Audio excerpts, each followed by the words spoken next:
You've probably driven past one this week. A small black camera mounted on a pole with a solar panel on top.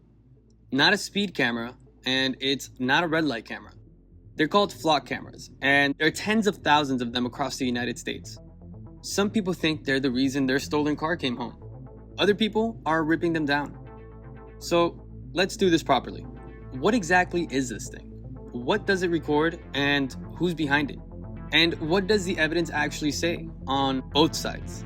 There's no outrage, no cheerleading. This is just a file. The technical name for this is an automated license plate reader, ALPR for short.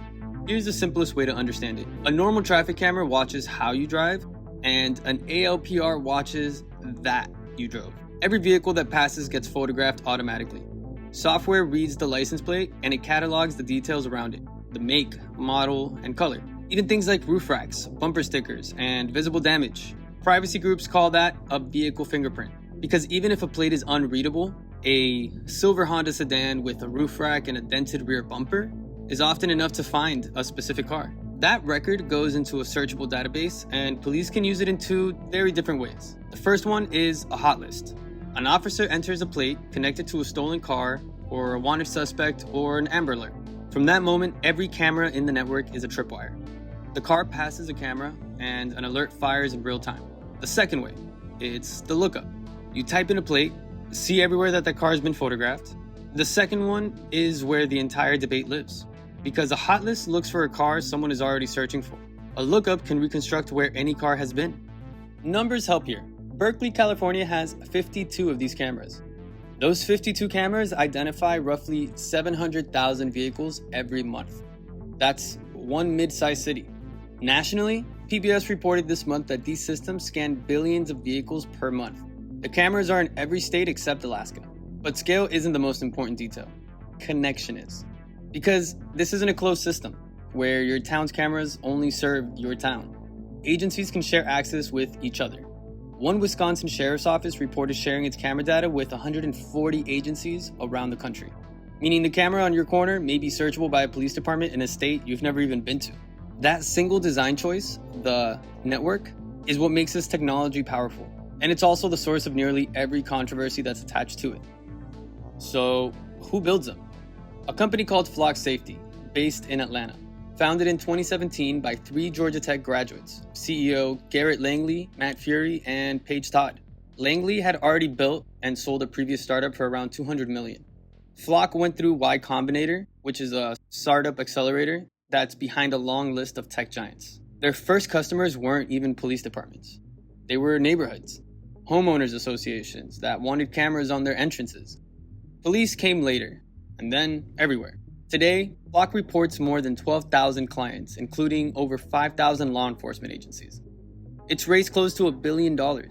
Its valuation went from $4.8 billion in 2024 to $7.5 billion in early 2025 to $8.4 billion this year in April. And cameras are no longer the whole business.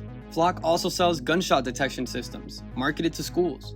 It bought a drone company, pitching drones that respond to emergency calls. And it sells software that combines police records with public data into a single searchable picture. Now, the part that gets skipped in most videos about this, the case for it is real. It's worth understanding clearly. 1, it solves the kind of crime that used to go nowhere. A stolen car with no witnesses is close to unsolvable by traditional policing. A plate hit turns that into a location. Police departments across the country credit these systems for recoveries, arrests, and locating missing people. 2, it's passive and fast. Officers don't have to be present. The alert reaches them while the car is still moving. 3, it could narrow the search instead of widening it. Supporters argue that when you can confirm a specific vehicle, you stop pulling over everything that looks similar. 4, the company's stated mission is not a small one. Flock says its tools help clear as many as 1 million crimes a year. But here's where an honest video has to slow down. Flock has also claimed its technology was instrumental in solving 10% of reported crime in the United States. That specific claim has been widely criticized, including, according to reporting, questions raised by researchers connected to the company itself. So the fair summary is this: individual cases where these cameras solved crimes, well documented. A precise, independently verified measure of how much crime they actually reduce nationwide is genuinely contested. Both things are true at once. Now, on the other side, also documented. One is a misuse by people holding the search box. An Institute for Justice analysis identified at least 22 cases nationwide of officers allegedly using license plate systems to track romantic interest, including ex-partners. Most of those cases occurred since 2024. The tool that finds a stolen car works exactly the same way when it's pointed at a person. 2. Data going places cities never even approved. Mountain View, California turned off its own cameras.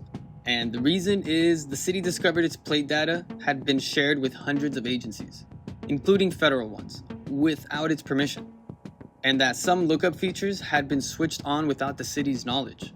3. The accuracy question. A plate misread or a vehicle's description matched to the wrong car doesn't stay a database error. It becomes a traffic stop on a real person. 4. The transparency question. In July, the ACLU published a report accusing the company of repeatedly misleading city councils and police departments about what the systems can do. And 5, the constitutional question. Civil liberty groups argue that continuously photographing every car with no warrant and no suspicion collides with the Fourth Amendment.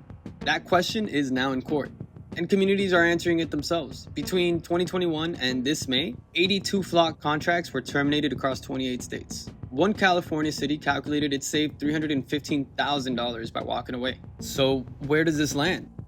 Both directions are already visible. The company is expanding to drones, gunshot detection, data software, and analysts expect it to go public within the next couple of years. Meanwhile, the lawsuits are moving toward a real constitutional answer, and more councils are putting these contracts to actual votes, which means the honest conclusion is not a verdict, it's a trade. This technology genuinely finds stolen cars and missing people. It also creates a searchable record of where ordinary people drive, held by a private company, shared across a network most drivers never even knew existed. Whether that trade is worth it isn't a technical question. It's a civic one. And right now it's being decided city by city, mostly by people who show up to meetings. If you want to know where your own town stands, that information is public. Camera contracts go through city councils, and council agendas and minutes are public record.